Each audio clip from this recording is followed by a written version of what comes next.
திருமணம் எப்படி ஒருத்தருக்கு அமையும்னா, ஒன்னாம் பாவம் யார் யாருக்கு ஏழாம் பாவத்தை தொடர்பு கொள்ளணும், இது மாதிரி ஏழாம் பாவத்தை யாருக்கு தொடர்பு கொள்ளுதோ அவங்களுக்கு நன்கு அறிமுகமான நபர்களை வந்து திருமணம் செய்வாங்கன்னு அர்த்தம்.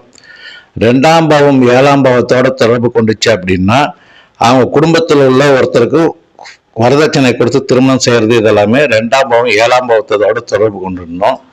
மூணாம் பாவம் ஏழாம் பாவத்தோட தொடர்பு இருந்துச்சு அப்படின்னா அவங்க வந்து பக்கத்து ஊர் இல்லை அருகாமையில் இருக்கிறவங்க இல்லை விளம்பரம் மூலம் மேட்ரிமோனி மூலம் தான் திருமணம் நடக்கிறதுலாம் அப்படி நடக்கும். நாலாம் பாவத்தில் வந்து ஏழாம் பாவம் தொடர்பு இருக்கணும். ஏழாவது ராசி நாலாவது ராசி வந்து ஏழாவது ராசி தொடர்பு கொண்டுச்சு அப்படின்னா சொந்த ஊர்லேயோ இல்லை உறவு முறையிலையோ இல்லை தாய் வழியிலையோ இந்த சொத்து கைவிட்டு போகக்கூடாதுன்னு சொல்லிட்டு சொந்தத்திலே பண்ணுறாங்களே, இதெல்லாம் நாலாம் பாவம் ஏழாம் பாவத்தோட தொடர்பு கொண்டிருக்கணும். இந்த அஞ்சாம் பாவம் ஏழாம் பாவத்தோட தொடர்பு கொண்டுச்சுன்னா இவங்களுக்குலாம் காதல் திருமணம் நடக்கிறதுக்கான வாய்ப்புகள் மிக மிக அதிகம். ஆறாம் பாவம்ன்றது ஏழாம் பாவத்தோட தொடர்பு கொண்டுச்சு அப்படின்னா அவங்களுக்கு உடன் பணிபுரியும் நபர்களை யாராவது திருமணம் செய்யறதுக்கான வாய்ப்பு இருக்குதுன்னு அர்த்தம். ஏழாம் பாவத்திலே வந்து தொடர்பு கொண்டுச்சுன்னா அவருக்கு சமமான நபர்கள் திருமணம் நடக்கும் அப்படின்றத, இதுதான் திருமணம் வந்து ஏழாம் பாவம் வந்து ஏழாம் பாவத்தோட தொடர்பு கொள்ளணும். எட்டாம் பாவம் ஏழாம் பாவத்தோட தொடர்பு கொண்டுச்சு அப்படின்னா கட்டாயத்தின் பேர்லையோ அதில் நிர்பந்தம் செஞ்சோ இல்லை திடீர்னு எதிர்பாராத திருமணம் நடக்கிறதுல இந்த எட்டாம் பாவம் ஏழாம் பாவத்தோட தொடர்பு கொள்ளுது.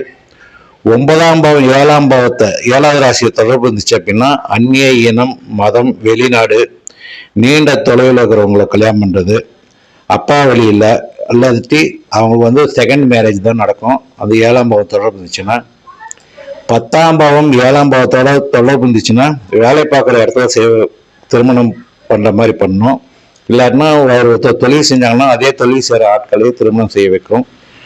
11ஆம் பாவம் ஏழாம் பாவத்தோட தொடர்பு இருந்துச்சு அப்படின்னா இது வந்து நல்ல நண்பர்களை கல்யாணம் பண்ணுவாங்க, அவங்களுக்கு நல்ல விரும்பிய நபரை கல்யாணம் பண்ணுவாங்க.